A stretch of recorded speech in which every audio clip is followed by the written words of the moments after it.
नमस्कार दोस्तों, राज्य परिवार में फिर से एक बार आपका हार्दिक स्वागत है। देखो दोस्तों, हम जिला दर्शन को लेकर चर्चा कर रहे थे। तो जिला दर्शन में हमने काफ़ी जिलों के बारे में चर्चा कर ली। आज जिस जिले के बारे में हम चर्चा में रहेंगे उसका नाम है दोस्तों नीम का थाना। कौन सा थाना दोस्तों? नीम का थाना। तो देखिए दोस्तों, चलते हैं किसको लेकर दोस्तों? नीम के थाने को लेकर। तो लिख देता हूँ यहाँ पर नीम का थाना जिला। दोस्तों आज जो संपूर्ण अपन बात करेंगे वो किसको लेकर बात करनी है दोस्तों? नीम का थाना जिले को लेकर बात करनी है। तो सबसे पहले दोस्तों आप सभी को पता है कि जो क्वेश्चन बनता है यहाँ से वो क्या क्या क्वेश्चन बन सकता है। तो सबसे पहले जो क्वेश्चन आएगा दोस्तों वो ये आएगा किसका उद्घाटन किसने किया था। तो मैं लिख देता हूँ दोस्तों कि उद्घाटनकर्ता। दोस्तों इस नीम का थाना जो जिला है इसका जो उद्घाटन करता है वो है आपका शकुंतला रावत। कौन है दोस्तों? शकुंतला रावत। फिर अगला क्वेश्चन ये से बनता है कि किसको तोड़ के बनाया गया? किसको तोड़कर बनाया गया? इस जिले को कितने जिलों की सीमा तोड़कर ली है या बनाया है? तो याद रखना दोस्तों, एक तो इसको बनाया दोस्तों सीकर से, और याद रखना दोस्तों जो आपका झुंझुनू है, झुंझुनू की खेतड़ी तहसील ली है। कौन सी दोस्तों? खेतड़ी तहसील ली है। तो कितने जिलों को तोड़ा दोस्तों? 2 जिलों को तोड़ा। एक तो खुद सीकर को और दूसरा किसको तोड़ा दोस्तों? झुंझुनू को तोड़ा। इसके बाद बात आती है कि यहाँ का जो प्रथम कलेक्टर बनाया गया, कौन सा दोस्तों? प्रथम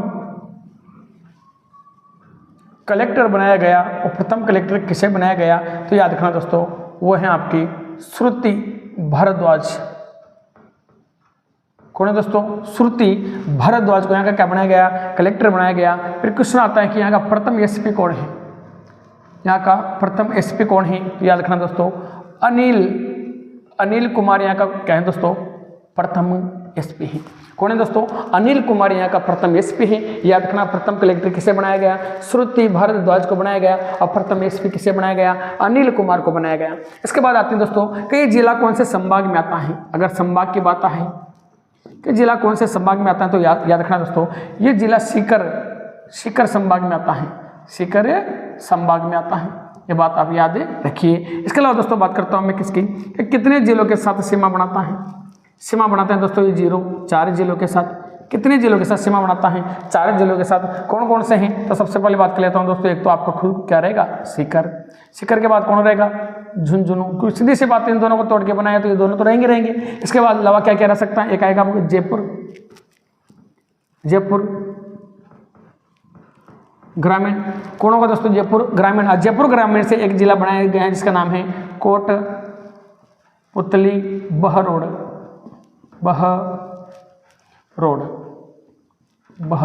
कौन सा जिला दोस्तों?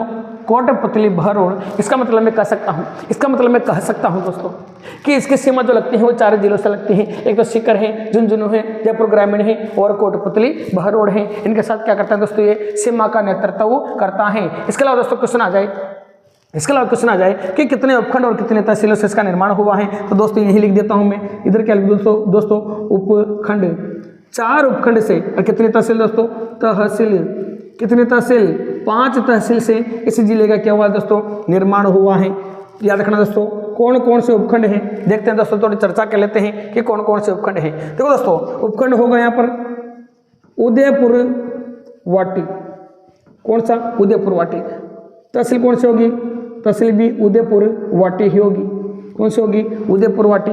नंबर 2 पे आता है दोस्तों श्री माधोपुर।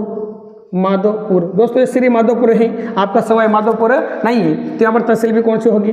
श्री माधोपुर तहसील होगी। इसके अलावा दोस्तों मैं बात करता हूँ उदयपुर वाटी आ गया, श्री माधोपुर आ गया। इसके बाद बात करता हूँ दोस्तों खेतड़ी। कौन आते हैं दोस्तों? खेतड़ी। खेतड़ी में जो दोस्तों तहसील होगी वो खुद क्या होगी? खेतड़ी होगी। कौन होगी? खेतड़ी के बाद आता है नंबर 4 पे नीम का थाना। इधर दोस्तों कौन सी तहसील होगी? नीम का थाना। लेकिन याद रखना दोस्तों, जो ये नीम का थाना तहसील है, ये उपखंड है, ये दो तहसीलों से मिलकर बना है। एक तो नीम का थाना और एक आता है आपका पाटन। क्या आता है दोस्तों? पाटन। लेकिन याद रखना दोस्तों, ये जो तहसील है पाटन है, ये बूंदी वाला पाटन नहीं है। एक पाटन आपके बूंदी जिले में पड़ता है दोस्तों, ये आपके बूंदी जिले वाला पाटन नहीं है। एक तहसील है जिसका नाम है पाटन तहसील, जो कहाँ पर पड़ती है? आपके नीम का थाना सीकर में। कहाँ पर दोस्तों? नीम का थाना सीकर में। और पाटन और नीम का थाना से मिलकर क्या बना है? उपखंड बना है, जिसका नाम क्या है? नीम का थाना। क्या है दोस्तों? नीम का थाना उपखंड है। तो याद रखना दोस्तों, क्वेश्चन आ जाए कि कितने उपखंड? 4 उपखंड। कितने तहसील? 5 तहसील से मिलकर किसका निर्माण हुआ दोस्तों? नीम का थाना जिले का क्या हुआ दोस्तों? निर्माण हुआ है। किसका दोस्तों? नीम का थाना जिले का निर्माण हुआ है। इसके अलावा दोस्तों बात आ जाए, क्या बात आ जाए दोस्तों, वो जो नीम का थाना है, नीम का जो थाना है अपना का, नीम का थाना का जो नामकरण हुआ वो किसके द्वारा हुआ? याद रखना दोस्तों, निम्बार्क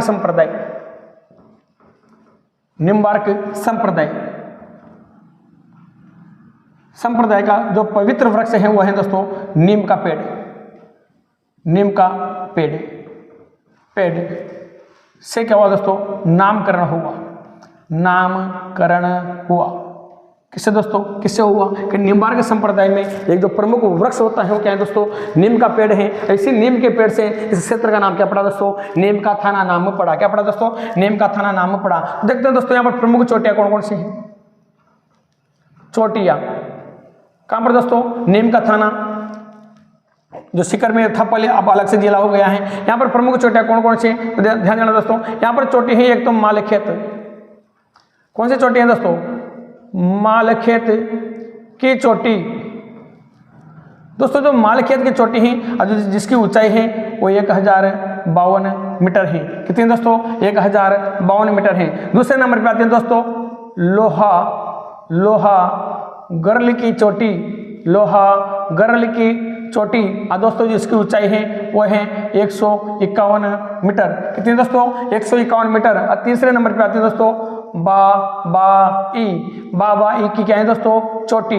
जो बाबाई की चोटी है दोस्तों, जिसकी ऊंचाई है वो 780 मीटर है। दोस्तों कितनी है? 780 मीटर। कौन सी चोटी की? बाबाई की चोटी की। इसके अलावा दोस्तों बात करता हूँ, यहाँ पर तोरावाटी की पहाड़ियाँ स्थित हैं। कौन सी पहाड़ियाँ? तोरावाटी की पहाड़ियाँ भी यहीं स्थित हैं। तोरावाटी की पहाड़ियाँ कहाँ पर पड़ेगी दोस्तों? आपकी नीम का थाना। कहाँ पर पड़ेगी दोस्तों? नीम का थाना जिले में आपकी कौन सी पहाड़ियाँ हैं? तोरावाटी की पहाड़ियाँ हैं। कौन सी पहाड़ियाँ दोस्तों? तोरावाटी की पहाड़ियाँ हैं। तो दोस्तों चोटियाँ प्रमुख कौन कौन सी हुई? मालखेत की चोटी, इसकी ऊंचाई कितनी है? 1052 मीटर।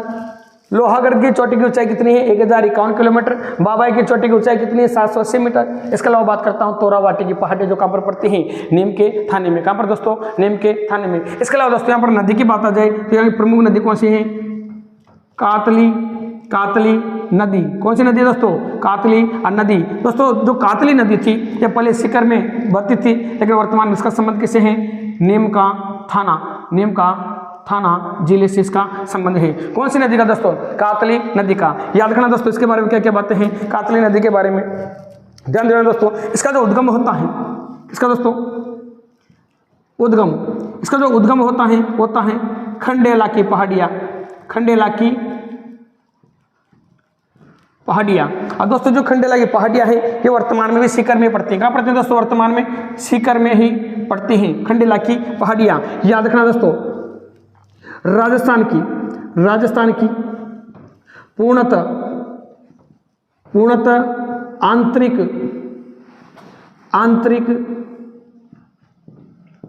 प्रवाह की सबसे लंबी नदी क्या है दोस्तों? सबसे लंबी नदी है। क्या है दोस्तों? सबसे लंबी नदी है। इसकी जो लंबाई है राजस्थान में, इसकी जो लंबाई है वो कितनी है दोस्तों? 100 किलोमीटर है। कितनी लंबाई है दोस्तों इसकी? राजस्थान में 100 किलोमीटर इसकी लंबाई है। ये याद आपको रखना है दोस्तों। राजस्थान के 3 जिलों में प्रवाहित होती है। कितने जिलों में? 3 जिलों में। कितने जिलों में दोस्तों? कितने जिलों में प्रवाहित होती है? तो याद रखना दोस्तों 3 जिलों में। कौन कौन से? एक तो आता है आपका नीम का थाना। कौन आता है दोस्तों? नीम का थाना। एक आता है आपका झुंझुनू। कौन आता है दोस्तों? झुंझुनू। और झुंझुनू के बाद आता है एक आपका सीकर। कौन दोस्तों? सीकर। तो दोस्तों बताइए कि ये जो कातली नदी है कितने जिलों में प्रवाहित होती है? 3 जिलों में प्रवाहित होती है। इसके अलावा मैं बात कर लेता हूं दोस्तों, इसके अलावा मैं बात कर लेता हूँ, देखो तोरावाटी बेसन, क्या बात कर लेते हैं दोस्तों, तोरावाटी बेसिन। दोस्तों जो तोरावाटी बेसिन का जो संबंध था पहले सीकर से था, लेकिन वर्तमान में तोरावाटी का संबंध किसे है, नीम का थाना। तोरावाटी क्षेत्र का संबंध किससे है दोस्तों, नीम के थाने से संबंध है। किससे दोस्तों, नीम के थाने से संबंध है, जिसमें कातली नदी क्या होती है दोस्तों, प्रवाहित होती है। कौन सी नदी, कातली नदी, जिसमें क्या होती है दोस्तों, प्रवाहित होती है। तो दोस्तों इससे अपन के बेसिक क्लास में क्या क्या जान लिया, अच्छे से समझना। मैंने कहा दोस्तों कि अपन कौन से जिले के बारे में चर्चा करें, नीम के थाना जिले के बारे में चर्चा करें। क्वेश्चन आ जाए, क्या आ जाए दोस्तों, क्वेश्चन आ जाए। किस प्रकार से क्वेश्चन आएगा, क्वेश्चन की लैंग्वेज में दोस्तों आपको अध्ययन करवा रहा हूँ। उद्घाटनकर्ता कौन था, शकुंतला रावत। कौन था दोस्तों, शकुंतला रावत। किसको तोड़कर बनाया गया, सीकर और झुंझुनू। कितने जिलों को, 2 जिलों को। प्रथम कलेक्टर कौन था, श्रुति भारद्वाज। कौन था दोस्तों, श्रुति भारद्वाज। फिर आता है प्रथम एसपी कौन है, अनिल कुमार। कौन है दोस्तों, अनिल कुमार। इसके बाद बात करता हूँ संभाग कौन सा, सीकर संभाग में आता है। दोस्तों मैं क्लियर कर दूँ, ये नया संभाग बना है आपका सीकर संभाग। तो शेखावटी क्षेत्र एक पूरा कौन सा क्षेत्र हो गया दोस्तों, शेखावटी क्षेत्र। पहले शेखावटी क्षेत्र में 3 जिले आते थे, सीकर, चूरू, झुंझुनू। लेकिन वर्तमान में दोस्तों शेखावटी क्षेत्र में 4 जिले आते हैं, चूरू, झुंझुनू, सीकर और नीम का थाना। कौन आता है दोस्तों, नीम का थाना। ये बात आप याद रखना। सीमा 04 जिलों, कितने जिलों से सीमा बनाता है नीम का थाना, 4 जिलों से। सीकर, झुंझुनू, जयपुर ग्रामीण, कोटपुतली, बहरोड। कितने उपखंड और कितने तहसील से निर्माण हुआ, 4 उपखंड और 5 तहसील से निर्माण हुआ। तो उदयपुर वाटी कौन है, उदयपुर वाटी तहसील से बना है उपखंड। दूसरा श्री माधोपुर तहसील से क्या बना है, श्री माधोपुर उपखंड बना है। चौथा खेतड़ी तहसील से क्या बना है, खेतड़ी उपखंड बना है। याद करना दोस्तों, नीम का थाना और पाटन से कौन सा उपखंड बना है, नीम का थाना उपखंड बना है। इसके अलावा दोस्तों क्या क्या बातें हैं, नीम का थाना का जो नामकरण हुआ ये निम्बार्क संप्रदाय के द्वारा एक पेड़ था दोस्तों, इनका पवित्र पेड़ माना जाता है नीम का पेड़, जिससे क्या हुआ दोस्तों, इसका नामकरण हुआ है। यहाँ पर प्रमुख चोटियाँ कौन कौन सी हैं, एक है मालखेत की चोटी, जिसकी ऊंचाई कितनी है, 1052 मीटर। एक है लोहा गरद की चोटी, जिसका नाम क्या है दोस्तों, 1051 मीटर ऊंची है। बाबाई की चोटी है 780 मीटर ऊंची है। याद रखना दोस्तों। तारावाटी की जो पहाड़ियाँ हैं उसका संबंध किससे है, नीम का थाना से है। कातली नदी कहाँ पर गुजरती है वर्तमान में, नीम के थाने में से कातली नदी का क्या है दोस्तों, संगम है। याद रखना। उद्गम कहाँ से होता है, खंडेला की पहाड़ियाँ, और वर्तमान में खंडेला की पहाड़ियाँ कहाँ पर है दोस्तों, सीकर में है। राजस्थान की पूर्णतः आंतरिक प्रवाह की क्या है, सबसे लंबी नदी है दोस्तों। अगर पूर्णतः शब्द नहीं दे तो याद रखना दोस्तों, राजस्थान की आंतरिक प्रवाह की जो नदी है वो है आपकी घग्गर नदी। सुना जाए कि राजस्थान की आंतरिक प्रवाह की सबसे लंबी नदी कौन सी है, तो याद रखना दोस्तों वो है आपकी घग्गर नदी, जिसको प्राचीन सरस्वती कहा जाता है, मृत नदी कहा जाता है, लुप्त नदी कहा जाता है, देशवती कहा जाता है। ये आपको याद रखना है। इसके अलावा दोस्तों ध्यान देना, लेकिन क्वेश्चन आ जाए कब पूर्णतः आंतरिक प्रवाह की नदी कौन सी है, तो फिर क्या याद रखोगे दोस्तों आप, कातली नदी आपको याद रखनी है। दोस्तों राजस्थान में कितनी लंबाई है इस नदी की, 100 किलोमीटर है। कितने जिलों में प्रवाहित होती हैं, 3 जिलों में। कौन कौन से में, नीम का थाना, झुंझुनू और सीकर में। दोस्तों तोरावाटी क्षेत्र है और नीम का थाना जिले में कातली नदी के प्रवाह क्षेत्र को कहा जाता है, प्रवाह क्षेत्र को कहा जाता है। याद रखना दोस्तों को तोरावाटी किसे कहा जाता है, नीम का थाना जिले में कातली नदी के प्रवाह क्षेत्र को क्या कहा जाता है दोस्तों, तोरावाटी कहा जाता है। तो दोस्तों आप यहां तक स्क्रीनशॉट ले सकते हो। फिर थोड़ा आगे बढ़ते हैं।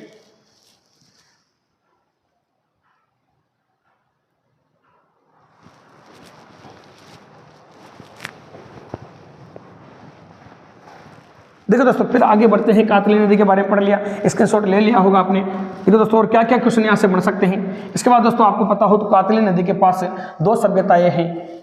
कितने सभ्यता स्थित है दोस्तों, 2 सभ्यताएं हैं जो वेरी वेरी इंपॉर्टेंट है। जाने कितनी बार दोस्तों इस सभ्यता को लेकर क्वेश्चन आ चुका है, बहुत ही ज़्यादा क्या है दोस्तों इम्पोर्टेंट हैं, ये आपको नहीं भूलना है। एक तो है आपकी सुनारी सभ्यता, कौन सी, एक है आपकी गणेशर सभ्यता। कौन कौन सी, सुनारी और गणेशर सभ्यता। तो किसके बारे में पढ़ लेते हैं दोस्तों, गणेश्वर सभ्यता। कौन सी सभ्यता दोस्तों, गणेश्वर सभ्यता। इसका संबंध किससे है, गणेश्वर सभ्यता का वर्तमान में बताइए दोस्तों, कातली नदी से है। किससे दोस्तों, नीम का थाना से है, नीम का था नाम। क्वेश्चन आ जाए कौन सी नदी के किनारे, तो याद रखना दोस्तों कातली नदी के किनारे स्थित सभ्यता है। कौन सी नदी के किनारे दोस्तों? कातली नदी के किनारे स्थित सभ्यता है, याद रखना दोस्तों। और क्या क्या क्वेश्चन आ सकता है दोस्तों, याद रखना ताम्रयुगीन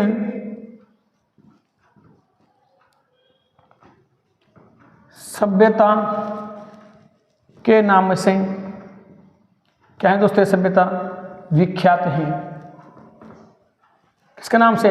ताम्रयुगीन सभ्यता के नाम से दोस्तों क्या है? सभ्यता विख्यात है। इसके अलावा दोस्तों याद रखना कि ताम्रयुगीन सभ्यताओं की जननी भी इसे कहते हैं। क्वेश्चन आ जाए कि ताम्रयुगीन सभ्यताओं की जननी किसे कहते हैं? तो याद रखना दोस्तों गणेशर सभ्यता को कहते हैं। दोस्तों कहने वाला कौन है? तो कहने वाले का नाम लिख देता हूं दोस्तों। किसने कहा था इसको सभ्यताओं की जननी? तो याद रखना दोस्तों इसको सभ्यताओं की जननी कहने वाला है विजय कुमार। कौन है दोस्तों? विजय कुमार के द्वारा कहा गया था।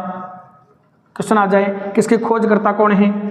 खोजकर्ता गणेशर सभ्यता की खोज किसने की थी? तो याद रखना दोस्तों R.C. अग्रवाल। और दूसरे नंबर पे आता है दोस्तों आपका विजय कुमार द्वारा क्या की गई दोस्तों? खोज की गई। याद रखना दोस्तों यह क्या याद रखना है दोस्तों? यह राजस्थान में, याद रखना दोस्तों राजस्थान में सर्वाधिक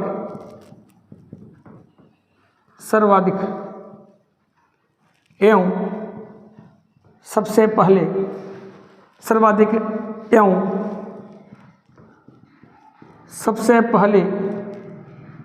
तांबे के भंडार किसके दोस्तों? तांबे के भंडार यहीं से प्राप्त हुए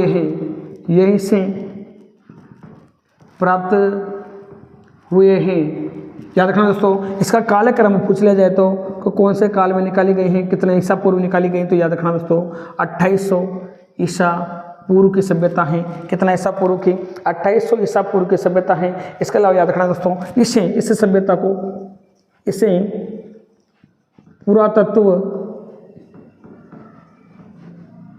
सभ्यता को दोस्तों पुरातत्व का पुष्कर कहते हैं। पुरातत्व का क्या बोलते हैं दोस्तों? पुष्कर कहते हैं। क्वेश्चन आ जाए कि पुरातत्व का पुष्कर किसे कहते हैं? तो गणेशर सभ्यता को। किसे कहते हैं दोस्तों? गणेशर सभ्यता को। याद रखना दोस्तों यहाँ की वस्तुओं में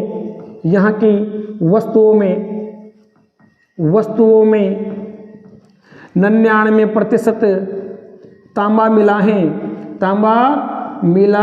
है। क्वेश्चन आ जाए कि कहाँ की कौन सी सभ्यता की वस्तुओं में 99% क्या मिला है दोस्तों? तांबा मिला है। तो याद रखना दोस्तों गणेशर सभ्यता में 99% क्या मिला? तांबा मिला। इसके अलावा दोस्तों क्या क्या बातें होती हैं और क्या क्या बातें सामने आती हैं? याद रखना यहाँ के जो मकान मिले, यहाँ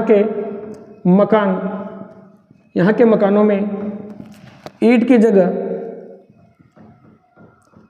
की जगह पत्थर का प्रयोग किया गया है। पत्थर का प्रयोग किया गया है। किसकी जगह दोस्तों? ईंट की जगह इस सभ्यता में किसका प्रयोग हुआ है दोस्तों? पत्थर का प्रयोग हुआ है। किसका प्रयोग हुआ दोस्तों? पत्थर का प्रयोग हुआ है। याद रखना दोस्तों यहाँ से तांबे के उपक्रम कुछ औजार मिले हैं। यहाँ से तांबे के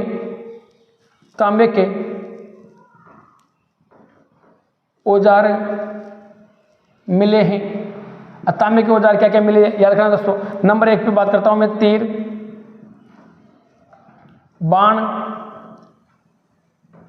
मछली पकड़ने का कांटा, तीर बाण मछली पकड़ने का कांटा। इसके अलावा क्या मिला है दोस्तों? यहाँ से तीर बाण मछली पकड़ने का कांटा तथा क्या मिली दोस्तों? यहाँ से तलवार मिली है तांबे की। क्या मिली दोस्तों?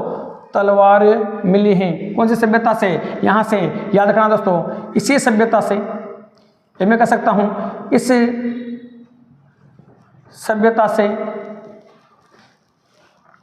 सभ्यता से निर्यात भी होता था। क्या होता है दोस्तों? निर्यात। इस सभ्यता से निर्यात कहाँ कहाँ होता था? याद रखना दोस्तों एक ही है आपकी कालीबंगा सभ्यता। कालीबंगा सभ्यता, और इसके अलावा हड़प्पा सभ्यता। इसके अलावा दोस्तों नंबर 3 पे मोहनजोदड़ो सभ्यता, मोहनजोदड़ो सभ्यता।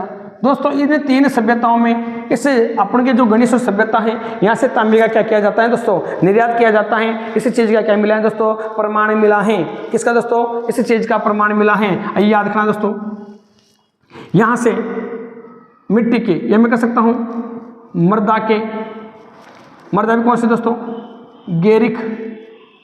गेरिक मृदा के मृद भांड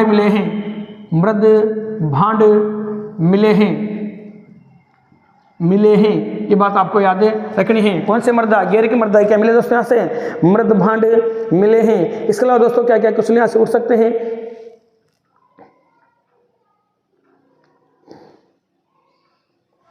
एक क्वेश्चन ये आता है दोस्तों यहाँ से कि संपूर्ण भारत में सबसे ज़्यादा तांबे के उपकरण यहीं से प्राप्त हुए हैं, ये आपको याद रखना है। देखो दोस्तों क्या क्या बातें होती हैं, कौन से सभ्यता को लेकर, गणेश और सभ्यता को लेकर। दोस्तों इसमें मैंने कुछ भी नहीं छोड़ा है, मैंने एक बार आपको बोल के समझा दिया, एक बार फिर समझाऊंगा। दोस्तों ध्यान देना, तो गणेश और सभ्यता है वर्तमान में कौन से जिले में आती हैं, नीम का थाना में। इससे पहले कौन से जिले में आती थी, आपके सीकर जिले में। इसमें क्या क्या क्वेश्चन आते हैं दोस्तों, कातली नदी के किनारे स्थित हैं। क्वेश्चन आ जाए कि गणेश और सभ्यता कौन सी नदी के किनारे स्थित हैं, तो याद रखना दोस्तों कातली नदी के किनारे स्थित हैं। अगली बात दोस्तों, ये ताम्रयुगीन सभ्यता के नाम से क्या है दोस्तों, विख्यात हैं। दूसरी बात, ताम्रयुगीन सभ्यताओं की जननी किसे कहते हैं, गणेश सभ्यता को कहते हैं। ताम्रयुगीन सभ्यता की जननी कहने वाला कौन है, विजय कुमार हैं। तो बात आ जाए दोस्तों किस गणेश और सभ्यता की खोजकर्ता कौन है, RC अग्रवाल तथा कौन है दोस्तों, विजय कुमार हैं। इसका कालक्रम क्या है दोस्तों, 2800 ईसा पूर्व। 2800 ईसा पूर्व का मतलब मैं समझा देता हूं दोस्तों। 2800 ईसा पूर्व तो ये हो गया आपको वर्तमान में, और प्लस अभी क्या चल रहा है दोस्तों, सन 2023। अगर 2028 में मैं जोड़ूंगा दोस्तों तो 4823 वर्ष पहले खोजी गई सभ्यता कितनी पुरानी दोस्तों, कब की सभ्यता है, यानी 48 है, यानी 4823 वर्ष पुरानी क्या है दोस्तों, ये सभ्यता है। ये बात आपको याद रखनी है, ठीक है। तो दोस्तों और क्या क्या क्वेश्चन आ सकता है यहाँ से, राजस्थान में सर्वाधिक एवं सबसे पहले तांबे के भंडार यहीं से प्राप्त हुए हैं। किसमें दोस्तों, राजस्थान में सर्वाधिक भी हैं, और सबसे पहले तांबे के भंडार कहाँ से मिले हैं, आपकी गणेश सभ्यता से मिले हैं। इसे पुरातत्व का क्या बोलते हैं दोस्तों, पुष्कर बोलते हैं। पेपर में पूछा जा चुका है कि पुरातत्व का पुष्कर किसे कहा जाता है। यहाँ की वस्तुओं में कितने प्रतिशत दोस्तों, 99% तांबा मिला है। कितना परसेंट तांबा मिला दोस्तों, 99% तांबा मिला है, यानी प्योर तांबे की यहाँ से औजार वस्तु बनाई जाती थी। इसके अलावा यहाँ के मकानों में ईंट की जगह किसका प्रयोग किया जाता था दोस्तों, पत्थर का प्रयोग किया जाता था। किसकी जगह, ईंट की जगह। इसके अलावा देखो दोस्तों यहाँ से तांबे के औजार मिले हैं। किसके औजार मिले हैं, तांबे के औजार मिले हैं। कौन कौन, तीर बाण, मछली पकड़ने का कांटा, और क्या मिले दोस्तों, तलवार मिले हैं। इस सभ्यता में से क्या होता था दोस्तों, निर्यात होता था। कहाँ कहाँ, कालीबंगा में, हड़प्पा सभ्यता में, मोहनजोदड़ो सभ्यता में। किसमें दोस्तों, मोहनजोदड़ो सभ्यता में यहाँ से क्या किया जाता था, निर्यात किया जाता था। मृदा का मतलब दोस्तों कौन से मृदा, गेरिक मृदा की क्या मिले दोस्तों, मृद भांड मिले हैं, यानी मिट्टी से बने पात्र। मृद भांड का मतलब क्या होता है दोस्तों, मिट्टी से बने पात्र यहाँ से मिले हैं। संपूर्ण भारत में सबसे ज्यादा तांबे के उपकरण यहीं से प्राप्त हुए हैं। किसमें दोस्तों, संपूर्ण भारत में सबसे ज्यादा तांबे के उपकरण कहाँ से प्राप्त हुए हैं, इसी सभ्यता से प्राप्त हुए हैं। अगर आप क्वेश्चन आ जाए कि कितने कब की हैं, 2800 ईसा पूर्व की सभ्यता है, वर्तमान पूछ लिया जाए तो 4000 या 2800 भी, 4800 भी आप याद रख सकते हो। अगर ये याद नहीं रखना है तो कितना याद रख सकते हो, 4800, 4800 भी आप याद रख सकते हो। तो दोस्तों यहाँ तक स्क्रीनशॉट लीजिए, फिर थोड़ा आगे बढ़ते हैं।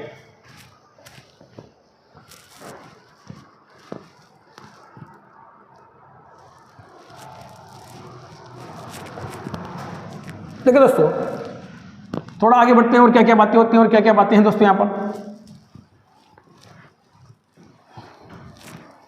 इसके अलावा दोस्तों आती है अगली जो सभ्यता है वो सुनारी सभ्यता है। कौन सी सभ्यता है दोस्तों?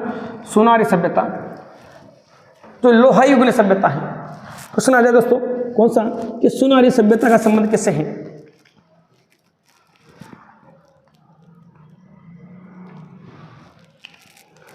देखिए दोस्तों, कौन सी सभ्यता के बारे में चर्चा करेंगे हम? सुनारी सभ्यता के बारे में चर्चा करने वाले हैं। देखो दोस्तों, कौन सी सभ्यता? सुनारी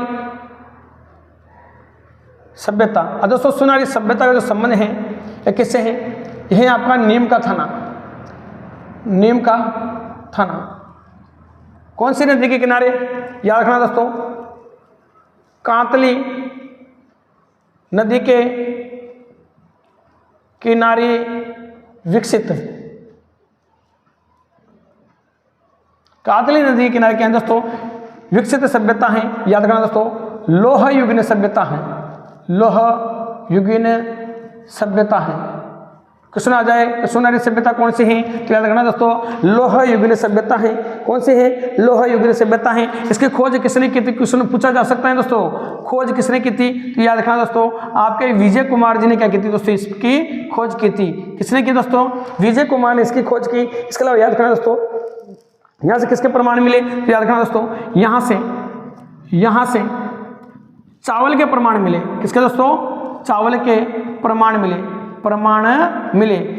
दोस्तों। चावल के प्रमाण तो कालीबंगा से भी मिले हैं। कहां से मिले दोस्तों? कालीबंगा से मिले हैं, लेकिन वहां से जो चावल के प्रमाण मिले कालीबंगा से, वो जले हुए चावल के प्रमाण मिले हैं। किसके दोस्तों? जले हुए चावल के प्रमाण मिले हैं, ये याद रखना। तो दोस्तों सुनारी जो सभ्यता है इसमें क्या क्या क्वेश्चन बन सकते हैं जो आप लोगों के सामने है दोस्तों। खोजकर्ता कौन है? विजय कुमार है, विजय कुमार है। और जो सुनारी सभ्यता का संबंध है वो तहसील है दोस्तों, खेतड़ी। खेतड़ी तहसील कहां पड़ती है? नीम का थाना। कहां पड़ती है दोस्तों? नीम का थाना। ये भी क्लियर करवा दो दोस्तों, क्योंकि बहुत से बार पेपर में जिला न देकर तहसील भी पूछ ली जाते हैं। तो सुनारी जो सभ्यता है उसका संबंध किससे है? खेतड़ी नीम का थाना से। कातली नदी के किनारे क्या है दोस्तों? विकसित है। कौन सी नदी के किनारे? कातली नदी के किनारे विकसित है। लोह युगीन सभ्यता है। कौन से दोस्तों? लोह युगीन सभ्यता है। इसके अलावा खोजकर्ता कौन है? विजय कुमार है। यहाँ से चावल के क्या मिले दोस्तों? प्रमाण मिले हैं। किसके प्रमाण दोस्तों? चावल के प्रमाण मिले हैं। इसके अलावा बात करते हैं दोस्तों, आगे बढ़ते हैं थोड़ा सा, यहाँ पे खनिज की बात कर लेते हैं दोस्तों। किसकी बात कर लेते हैं? सभ्यता के बाद खनिज की बात कर लेते हैं कि यहाँ पर कौन कौन सा खनिज प्राप्त हुआ है। तो याद रखना दोस्तों, मीरा का नांगल। तो दोस्तों कौन सा? नंबर 1 मीरा का नांगल। खनिज की बात करें तो दोस्तों, खनिज में याद रखना दोस्तों, ताम्र जिला है एक प्रकार से। क्या दोस्तों? तांबे के क्या मिले? सबसे ज्यादा भंडार मिले हैं, ये याद रखना। मीरा का नांगल नंबर 2 पे बात करो दोस्तों। मीरा का नांगल के बाद बनने वाली ढाणी, बनने वाली ढाणी। इसके अलावा बात करो तो याद रखना दोस्तों,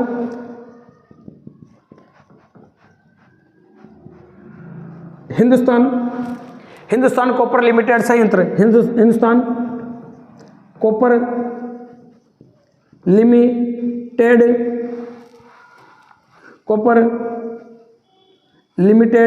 संयंत्र कहां से मिले हैं दोस्तों? लिमिटेड संयंत्र कहां से? खेतड़ी से। कहां से दोस्तों? खेतड़ी से है। इसकी जो स्थापना हुई थी दोस्तों, इसकी जो स्थापना हुई थी वो हुई थी 1967 में। किसके द्वारा? भारत सरकार के द्वारा। किसके द्वारा हुई दोस्तों? भारत सरकार के द्वारा, अमेरिका के सहयोग से, अमेरिका के सहयोग से। इसके अलावा दोस्तों कौन कौन से खनिज पाए जाते हैं यहाँ पर, सबकी बात कर लेते हैं दोस्तों। एक है आपका खेतड़ी में कॉपर स्मेल्टिंग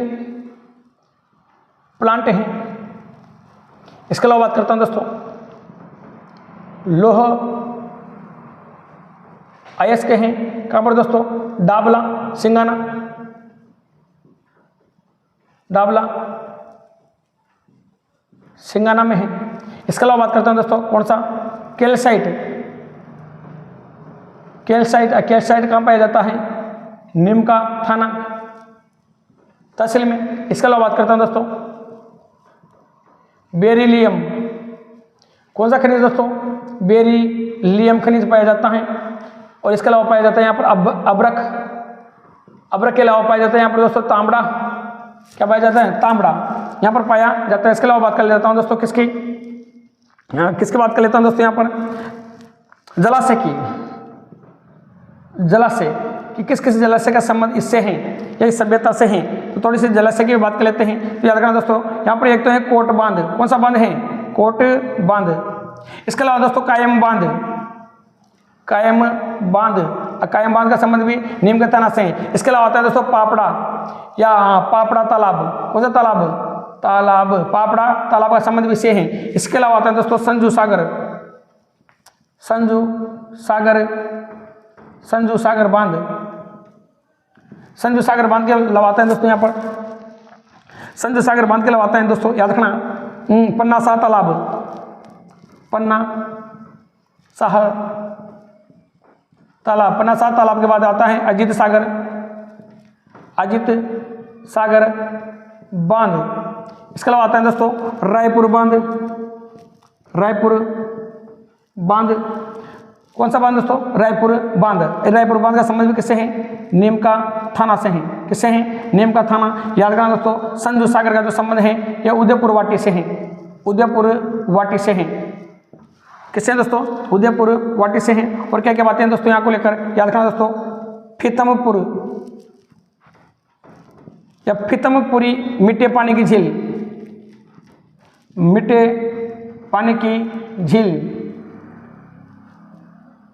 फीतमपुर जो मीठे पानी की झील है इसका संबंध भी किससे है दोस्तों? नीम के थाने से। नीम के थाने से है। किससे है? नीम के थाने से। फीतमपुर मीठे पानी की झील का संबंध किससे है दोस्तों? नीम के थाने से। तो दोस्तों क्या क्या बातें हुई यहाँ से ध्यान देना। सुनारी सभ्यता खेतड़ी नीम के थाने में स्थित है। कौन सी नदी के किनारे विकसित हुई? कांतली नदी के किनारे विकसित हुई। कौन सी सभ्यता है? लोहा युगीन सभ्यता है। खोजकर्ता कौन है? याद रखना विजय कुमार है। यहाँ से किसके प्रमाण मिले? चावल के प्रमाण मिले। फिर बात करता हूँ किसके दोस्तों? खनिज की। तो कौन से प्रकार के खनिज पाएंगे यहाँ पर? कौन सा जिला है? ताम्र जिला है, क्योंकि सबसे ज्यादा तांबे के क्या मिले दोस्तों? यहाँ से औजार या भंडार मिले हैं। तो कोई मीरा के जो नागल है यहाँ से भी क्या मिला? तांबा मिला। बनने वाली ढाणी यहाँ से क्या मिला दोस्तों? तांबा मिला। इसके अलावा दोस्तों यहाँ पर कौन कौन से खनिज पाए जाते हैं? हिंदू कॉपर लिमिटेड संयंत्र भी यहाँ पर स्थित हैं। कहाँ पर है? खेतड़ी में। क्वेश्चन आ जाए कि हिंदुस्तान कॉपर लिमिटेड संयंत्र कहाँ स्थित है? तो दोस्तों याद रखना खेतड़ी में ही। स्थापना कब हुई थी? 1967 में। भारत सरकार के द्वारा अमेरिका के क्या दोस्तों सहयोग से इसकी स्थापना की गई थी। खेतड़ी में कॉपर स्टिमुलेटिंग प्लांट स्थित हैं। कहाँ पर दोस्तों? खेतड़ी में। लोहा अयस्क में जो खाने हैं कौन कौन से दोस्तों? डाबला और सिंगाना की खाना है। डाबला और सिंगाने के दो खाने हैं जहाँ पर कौन सा अयस्क पाया जाता है दोस्तों? लोहा अयस्क पाया जाता है। कैल्साइट मिलेगा आपको कहाँ पर दोस्तों? नीम का थाना में। बेरिलियम मिलेगा, अब्रक मिलेगा और तांबड़ा मिलेगा। दोस्तों इतने प्रकार के यहाँ पर क्या पाए जाते हैं? नीम के थाने में आपके खनिज पाए जाते हैं। फिर आती है बात किसकी? जलाशय की। यहाँ पर कौन कौन से जलाशय प्रमुख रूप से देखने को मिलते हैं? तो एक आता है दोस्तों आपका कोट बांध, एक आता है आपका कायम बांध, एक है आपका पापड़ा तालाब। कौन सा तालाब दोस्तों? पापड़ा तालाब। एक आता है संजू सागर बांध। दोस्तों सभी तो नीम के थाने में है, लेकिन जो संजू सागर बांध है ये आपके उदयपुर वाटी में है, याद रखना। पन्ना शाह तालाब है, अजीत सागर बांध है, रायपुर बांध है, और रायपुर बांध सभी कहाँ पड़ते हैं दोस्तों? नीम के थाने में। फीतमपुरी मीठे पानी की क्या है दोस्तों? यहाँ पर झील है जिसका संबंध किससे है? नीम के थाने से है। तो दोस्तों यहाँ तक का स्क्रीनशॉट लीजिए, फिर आगे बढ़ते हैं।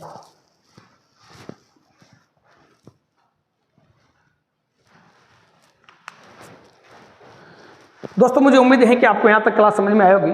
नेक्स्ट हम नीम के थाने को लेकर ही चर्चा में रहेंगे। तो आज के लिए इतना ही था। जय हिंद, जय भारत।